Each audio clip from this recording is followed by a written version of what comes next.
除非把包大人和跟他一起来青州的那些人全部都杀掉，而且不能有一个活口，如此才有可能把这件事情掩盖下去。全部杀掉。如果有一个活口，就可能把消息泄露出去。到那个时候，恐怕连我都被掀出来。慕容婉儿也不能留。不能，谁也不知道他对此案是否知情。这样小王爷的病就医不好啊。不仅如此，我们必须杀掉每一个人，还必须要为所有人的死因找一个合理的说辞。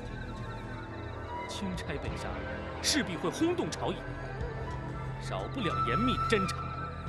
我也依然无法摆脱保护不周的罪责，这正是我宁愿选择放弃矿场的原因。可是你能保证没人查得到你？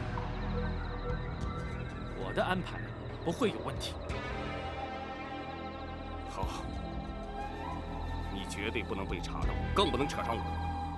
如果查到王府，我们的心血就白费了。要不要把这些黄金换个地方储存？不，没有第二个地方比这儿更安全。唉，我们放弃这个计划。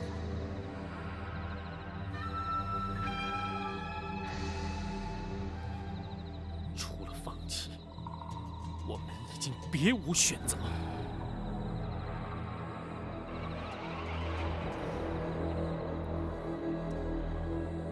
竟然会有人为了那批黄金，做出那么惨无人道、令人发指的事来。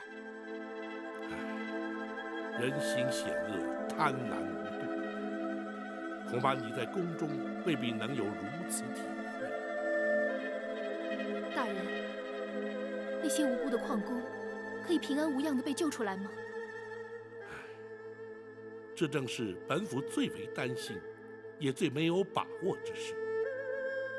果儿明日一早就要前往矿场，目前只能期盼他们还未受到伤害。如果他们能被救出来，婉儿希望能够贡献自己的一点力量。哦，他们那么多人被长期禁锢，逼迫他们劳动，他们当中一定有好多人需要医疗诊治。我希望能参与治疗。大人，婉儿姑娘说的没错，属下在矿场的确看到很多有伤病在身的矿工。大人，有婉儿参与救治，那些人也就能够很快地脱离伤病之苦。不过你的主要工作还在为小王爷治病，又怎能分心于他处呢？大人，小王爷的施针时间每日只需要2个时辰，其他时间婉儿原本就不必留在王府之中，这些不会有任何影响。大人，还是让婉儿参与吧。不过那都是将他们救出矿场之后的事。明日你还是依照本府所说，留在王府之中，直到本府派人前去接你。是，婉儿明白。婉儿也会向上天祈求，大人明日矿场之行能顺利把他们救出来。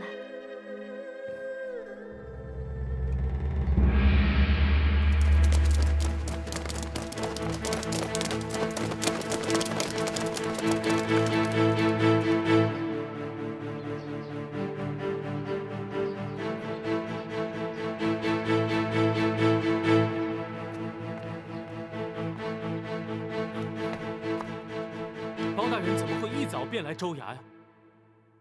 郭捕头昨夜可曾回来？这下官确实不知道他为何彻夜不归。哼，本府倒是知道。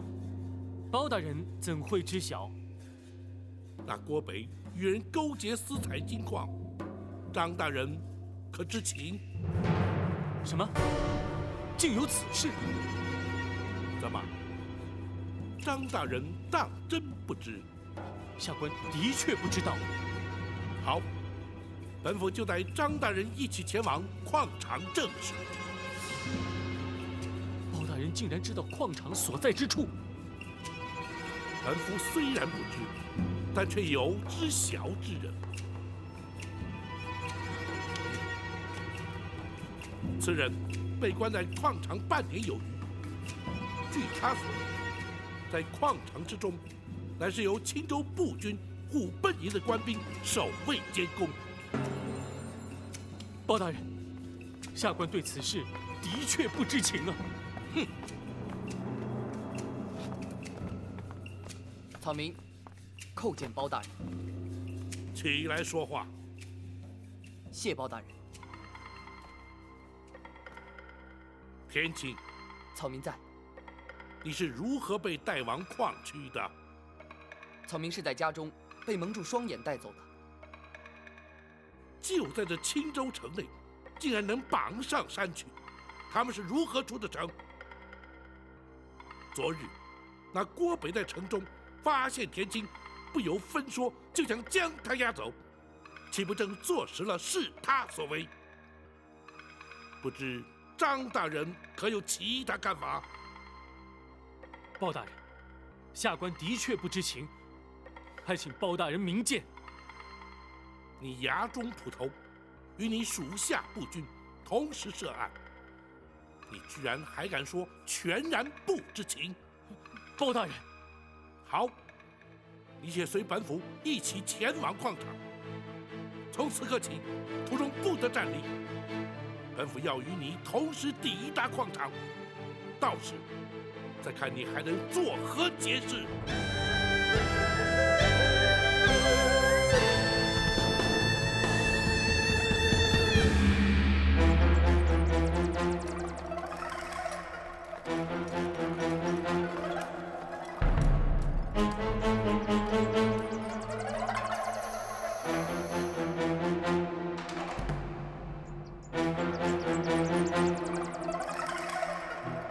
将军命属下到这儿是为了……本座先问你，矿场停工了？是，按将军的指示，矿工全关起来了。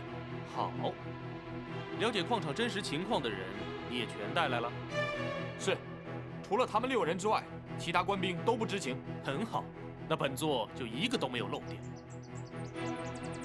将军要属下等人是为了什么？很简单，因为有人把矿场的消息泄露了出去。不可能，将军他们都是我的心腹，不可能泄露消息。哼，你也是我的心腹，可是消息的确泄露出去了。你说本座又该找谁负责？将军，包大人已经查到了这件案子，你说该怎么办？究竟是谁泄露出去的？一个逃出去的矿工。啊？不可能，不可能有人逃出去。事实俱在，你不必多说。现在只剩下一个办法了。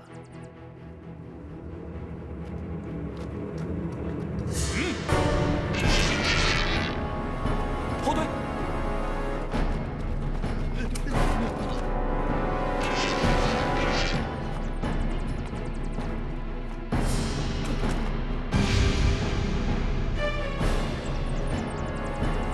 报进！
为啥要停工啊？哎，矿坑上没发生事故，一切都很正常。哎，会不会是田青来救我们了？嗯，不知道。除了那些官兵之外，没人来过矿场啊。哎，如果他们要来救我们，干嘛还把我们关在这里啊？啊？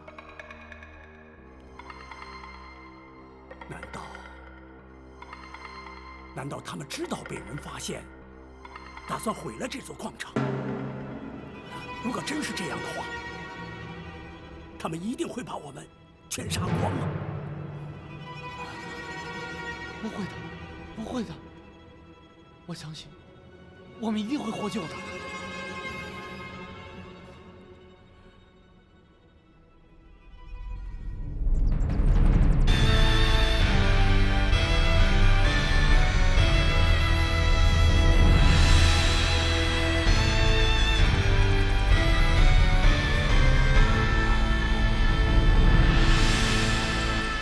范勇，本府等着听你的解释。启禀包大人，末将本打算回青州向张大人禀报，没想到两位大人来得竟这么快。哼，如今张大人就在眼前，本府倒要听听你要如何禀报。末将得到手下密报，虎贲营指挥刘通勾结青州捕头郭北，利用州衙囚犯在此私采金矿。而且利用职权欺瞒官兵，假借开采官矿之名来此地监工守卫。哦，是吗？末将所言属实，还请包大人明察。你身为青州步兵指挥，你辖下虎贲营不在寿光驻守，反而来到此地监工，你怎会不知？回报大人，寿光地属山区驻点较散，所以刘通将辖下5个都仅留1个都在寿光驻守，掩人耳目。末将一时失察。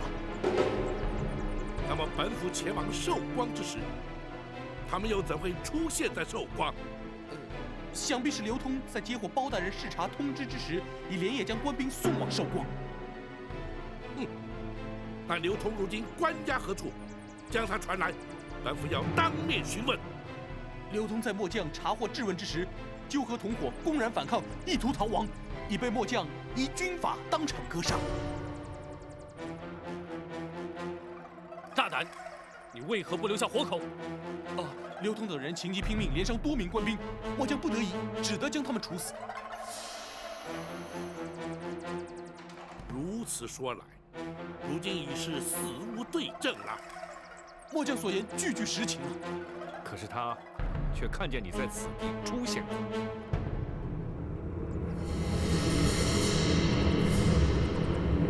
他是谁？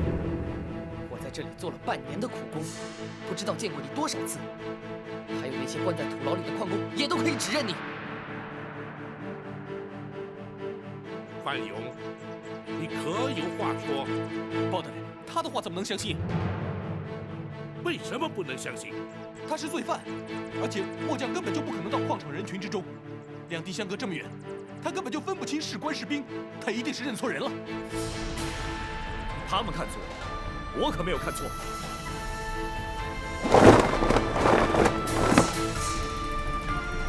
你是什么人？御前4品带刀护卫展昭。今天之前我来过2次，也见过你2次。你和那个刘通就站在一起。范勇，你还有什么话说？范勇，还不赶快向包大人认罪！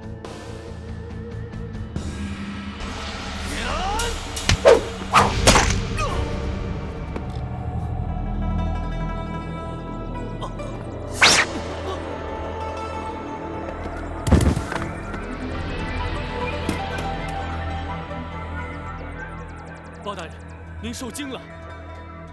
你为什么要杀他？下官救人心切，竟然……包大人，下官一时情急失手，请包大人降罪。一枪致命，武邦彦，你的武功不错。如今真相如何，恐怕永难查明了。请包大人明鉴。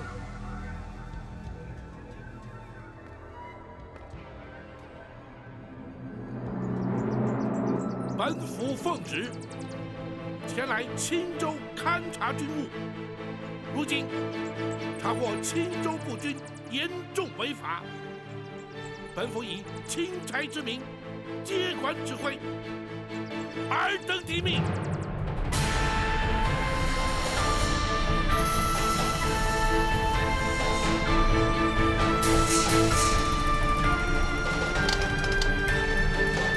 完成马汉，在。将所有矿工带回，妥善安顿。本府要逐一查问。是。张龙赵虎，属下在。派人查封矿石、矿场以及炼金厂。是。虎贲营如今是由何人暂代指挥之职？是属下。留下一都兵力看守矿场，其余官兵返回寿光驻守。此地若有外人擅入，直接禀报本府，不得通报任何人。是。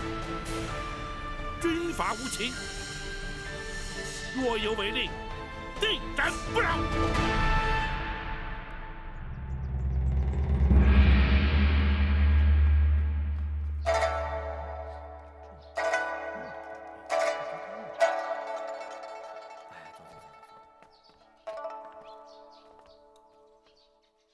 下官督下不严，请包大人降罪。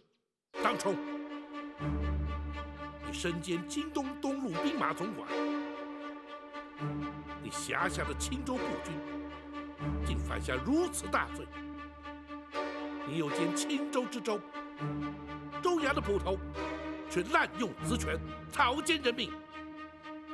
你犯下的已经不只是督下不严之罪。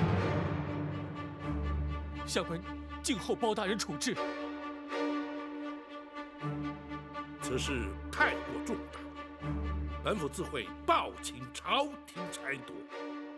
你暂且仍留原职，等候朝廷处置。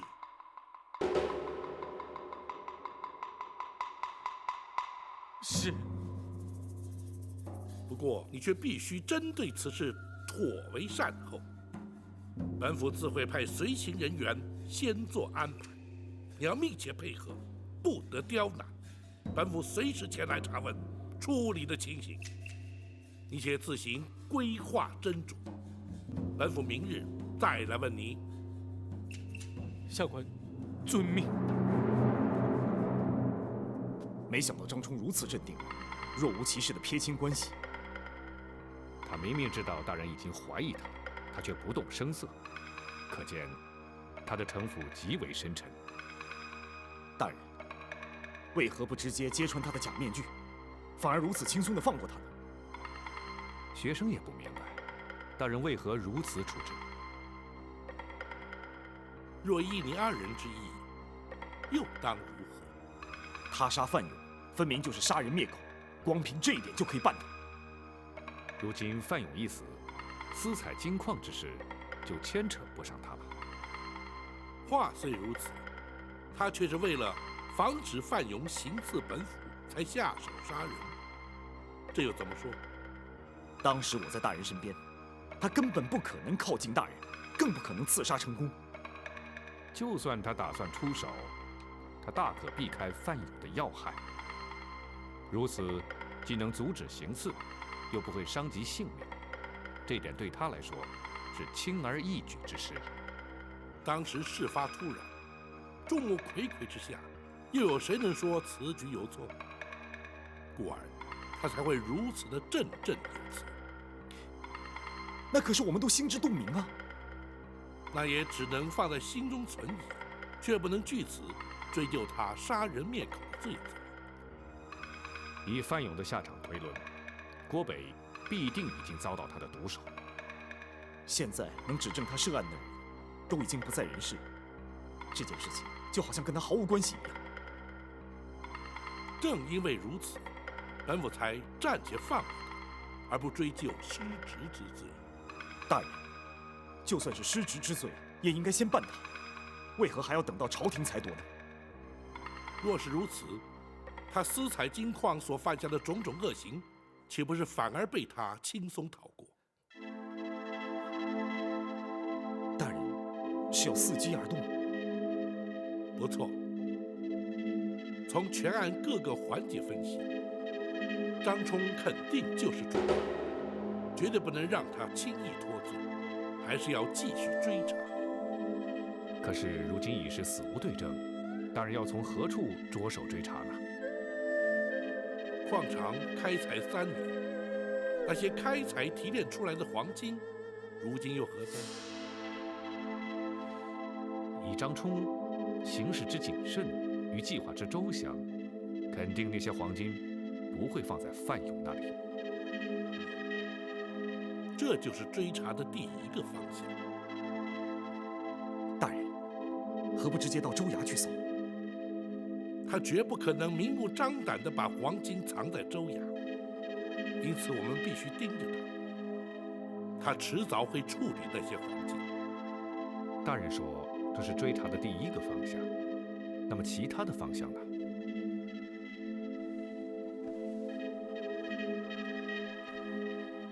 田青说，3年前他爹是奉命勘察矿段，换言之，必然是先有所依据，才会派人勘察。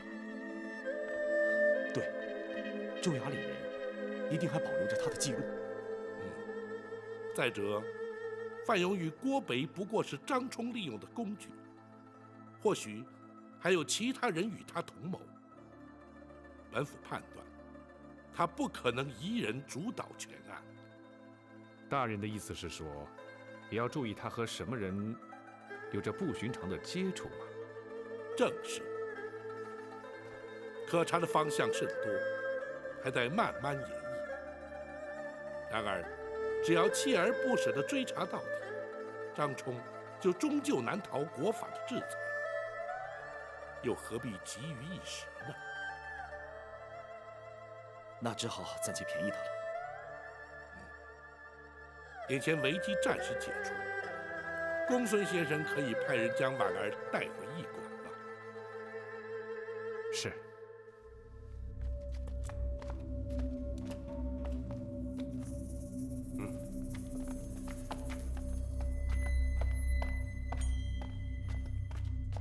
包大人，发现矿场了。他根本早就盯住了此事，矿场迟早会不保了。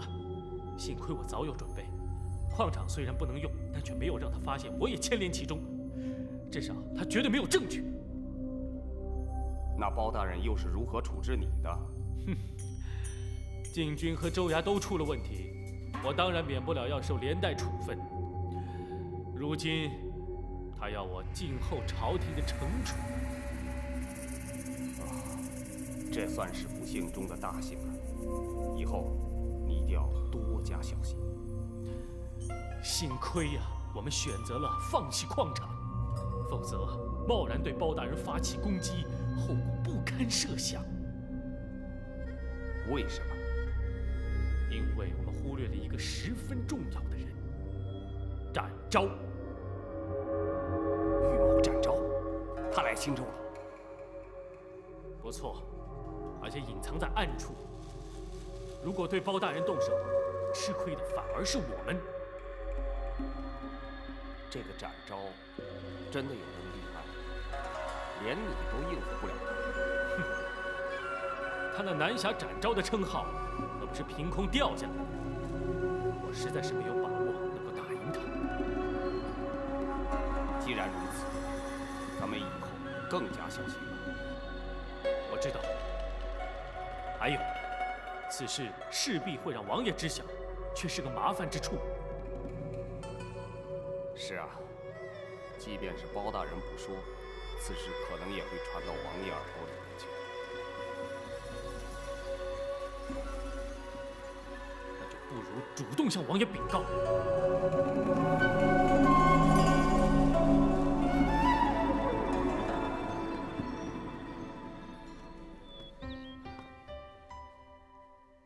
几天，也把你累坏了吧？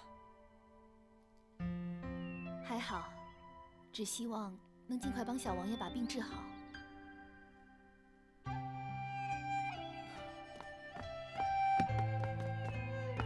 启禀小王爷，驿馆派人来接慕容姑娘了。知道了，去吧。是。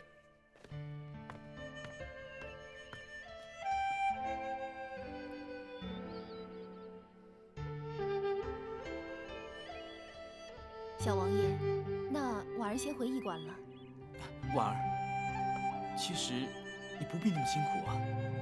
府中房舍甚多，你何不选一住下，也免得奔波于驿馆跟王府之间。小王爷的好意，婉儿心领了。可是你也该知道，这是绝对不可能的。婉儿告辞了。婉儿姑娘，让我送你吧。不必了，现在你还是不要出门比较好。万一受了风寒，这一切功夫岂不是白费？你总是有理。好吧，来，帮我送一下婉儿姑娘。是。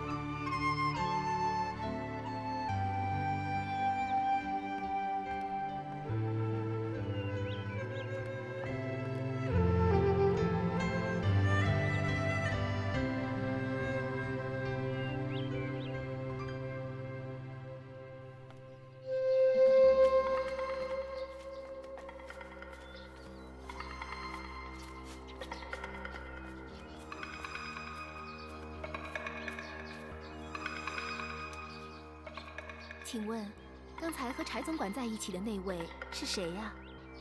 是张冲张大人。哦，他经常会来这里吗？是啊。那他经常会来探望柴王爷喽？不，大多来找柴总管的。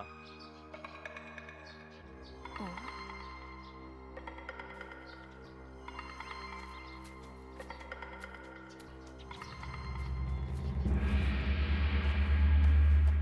张冲未尽督导之责，让所属犯下滔天大罪，有伤王爷颜面，特请王爷责罚。你先起来吧。是。你是朝廷派任的安抚使，本王只是空有其名、无职无权的一个王爷，并没有对你督察和惩治的权利，你何须向本王请罪吗？属下先人遗训，世世代代以王爷一家为主，张冲绝不敢忘。张冲，以后不许再提此事。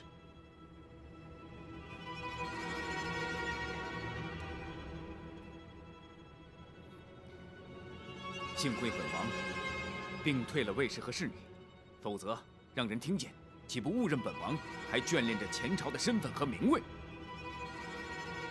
万一传到朝廷耳中，岂不让本王犯下谋逆之罪？是，属下今后定会谨言慎行。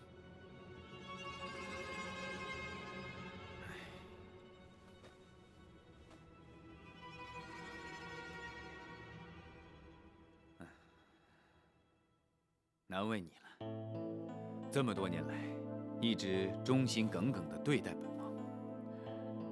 不过切记，如今已是大宋的朝廷，赵家的天下，柴家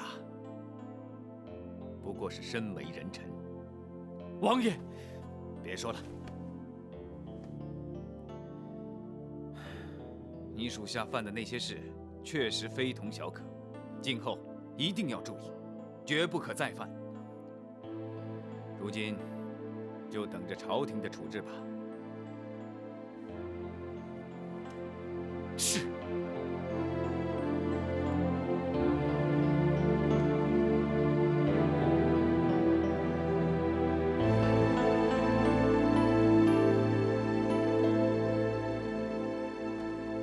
说来，张冲已经做好万全的准备了。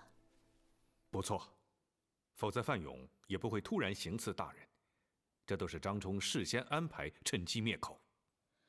可是这样，大人岂不是抓不到他的罪证了？张冲有勇有谋，的确要费一番功夫。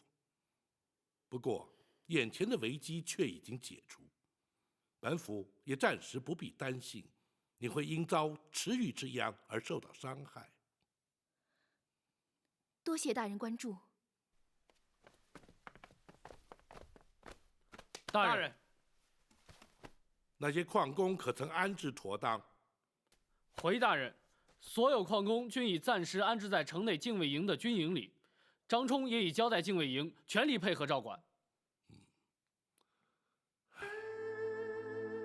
为了厘清身份，只好让他们委屈几天。属下也交代将他们造下名册，记录个人相关资料，随时听候大人传唤。好，就依资料逐一清查比对，那些全然无辜之人，尽快清查出来，让他们回返家园。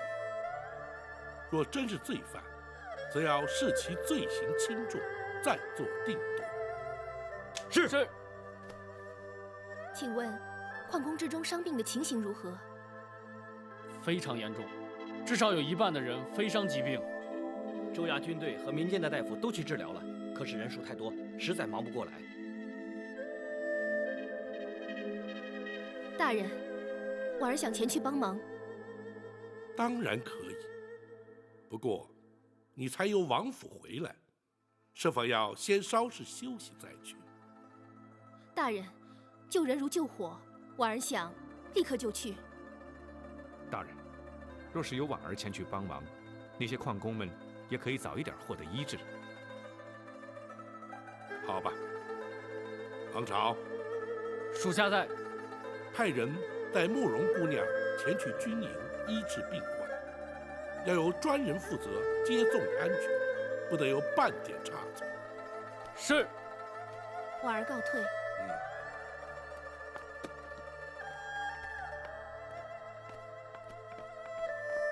此女倒是有医者仁心的。大人，婉儿她失志继承父业，做一个悬壶济世的女大夫。她会是个好大夫。马汉，属下在。请展护卫与田青来厅中一见。是。这半年多就像一场噩梦，我到现在还不敢相信，这些都已经过去了。现在好了，你终于可以过上正常的日子了。我还是想先去看看丁大婶儿，我觉得她也真是够可怜的。你打算把丁忠被杀害的事情告诉他吗？不说也不行啊，他肯定迟早会知道的。他现在已经神志不清了，如果你告诉他实情，我怕他受不了这个打击。还是再想一想吧。展大人，什么事？大人请你二位厅中说话。走吧，请。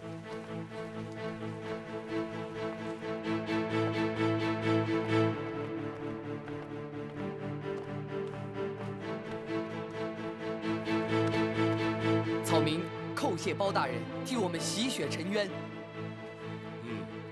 你且起来说话。谢包大人。你们所受的劫难总算结束，从今以后可以不必再担惊受怕了。包大人，那其他人什么时候可以让他们回家？很快，一旦清理完毕，那些无辜受害之人便可以离开，恢复自由。至于你，则现在就可以回去重整家园了。多谢包大人。此案虽已侦破，但仍有部分同谋尚未伏法。你本是青州人，倘若闻听与此案有关的信息，可以随时来报，或许对本府能够有所帮助。是。草民一定会随时注意。马汉，属下在。将田青的住处留下，若有需要，随时传唤他来。是。田青，你可以回去了。谢包大人。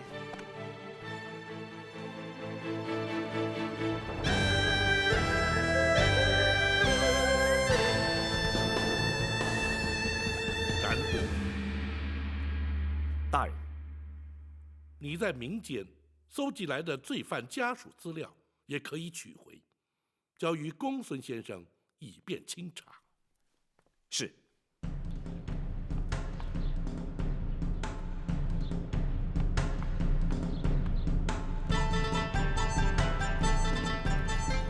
小宝，哎，田青，田青，哎呦，林老爹，哎，你怎么来了？你怎么又来了？坐。田青啊，你就不怕官府再来抓你啊？你们听我说，官府已经不会再来抓我了。不但是我，就连那些失踪的人也都可以回来了。我们已经得到了平反，再也不用躲躲藏藏的了。这下总算好了，总算是雨过天晴了。哎，那钟哥是不是也可以回来了？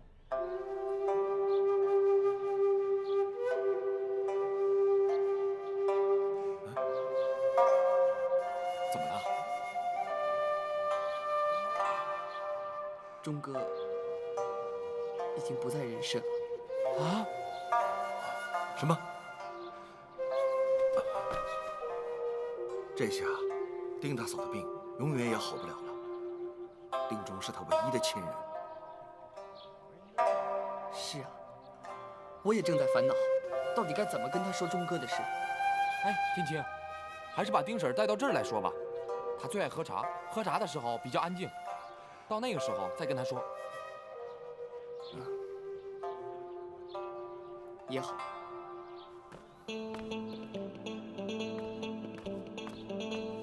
哎，田青，你也在啊？展大人，坐。哎，你们俩认识啊？小宝，你忘了，上次就是这位客官在咱们茶馆门口救了田青。哦，这位客官可真是抱打不平的江湖侠客。坐。不，展大人是跟着包大人的。原来你是在下展昭。你就是南侠展昭？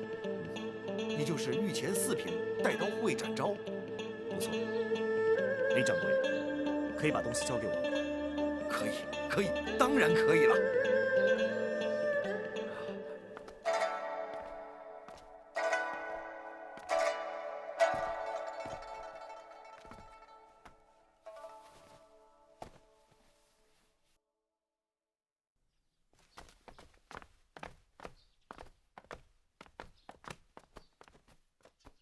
启禀大人，所有的矿石都已查封，矿坑也已经封住，并且交由虎贲营的官兵守卫看管。炼金设备及部分炼制成品都已经列册查封，并由虎贲营核对签署完成。将清册交于公孙先生并案备查。是。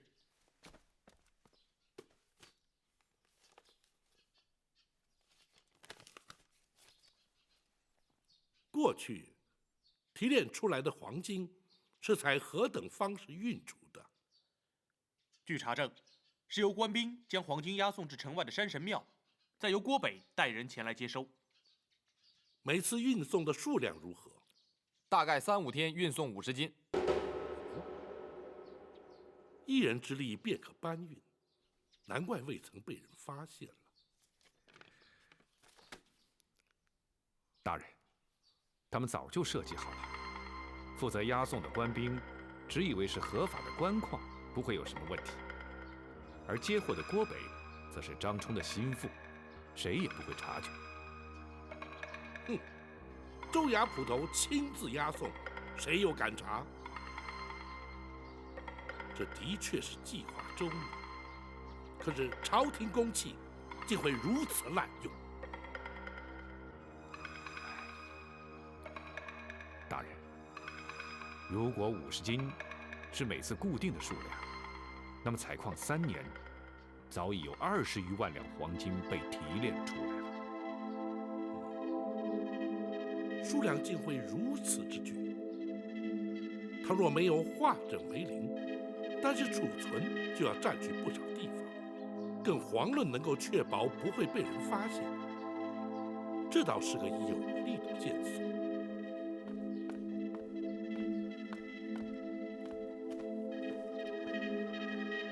大人，罪犯家属的资料已经拿到了，请公孙先生尽快比对，最好能够明日便逐渐将那些矿工放走。是。这些受苦受难的人，必定是急着要回家团圆呐。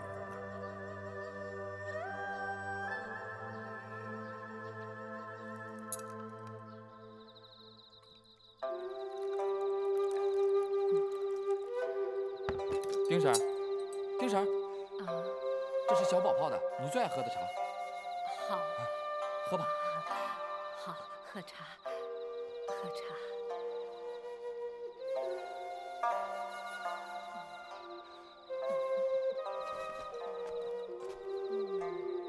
你看这段时间，他一直都是这样。好好的一个家，就这么破碎。你还是再考虑一下，要不要告诉他实话？我实在是担心他心里头受不了啊。我知道。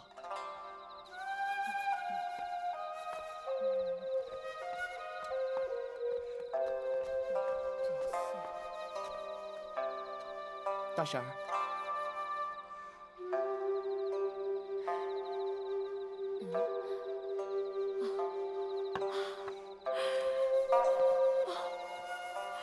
钟儿，钟儿，你终于回来了，钟儿。不，大婶儿，这你好狠心呐，把娘一个人留在家里。哎，丁婶儿，丁婶儿，他是田青，不是钟哥呀。不，你胡说！哎，他明明就是钟儿。钟儿，他胡说对不对？你明明就是钟儿，你快告诉他们，你就是钟儿啊！啊！你快说呀，你就是我的钟儿！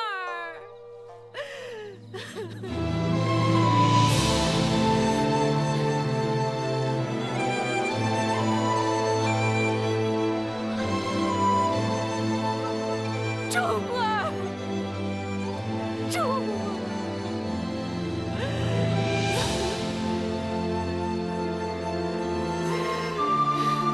是的，娘，我是钟儿，是钟儿回来了。钟儿，娘想死你了。娘，是我不好，是我不好。钟儿以后再也不离开娘了，钟儿永远跟娘在一起。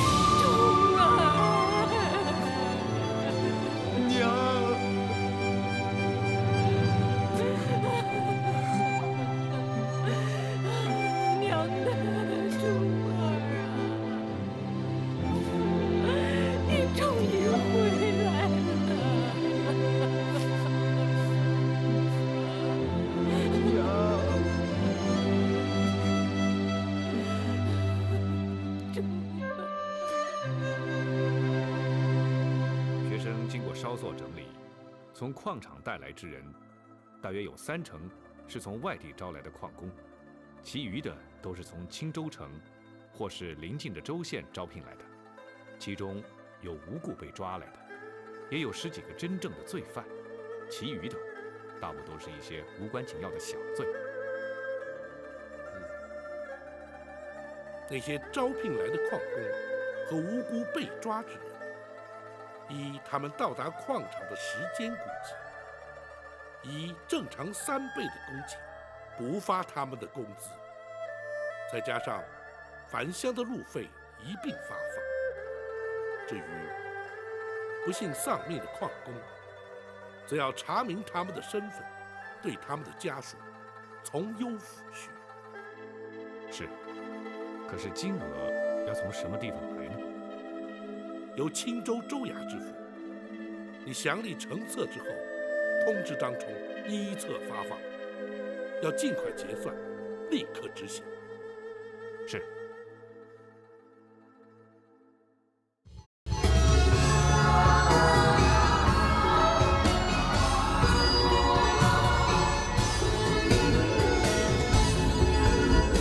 强出头不服输，自寻烦恼，天外有天比你高。大富贵比不上身体好，无忧无虑平常心到老。看得透想得开，别爱计较，宽宏大量开口笑。我朋友要比多仇人好，让人一步世界大多了。真心好，久了总会被看到，不需要急着让别人知道。重承诺，重感情，友谊才是宝，强国人情冷暖最明了。现在将谁傻瓜胭脂过早，人会好心有好报。人生有什么才不算少，自己快乐满意就好，自己快乐满意就好。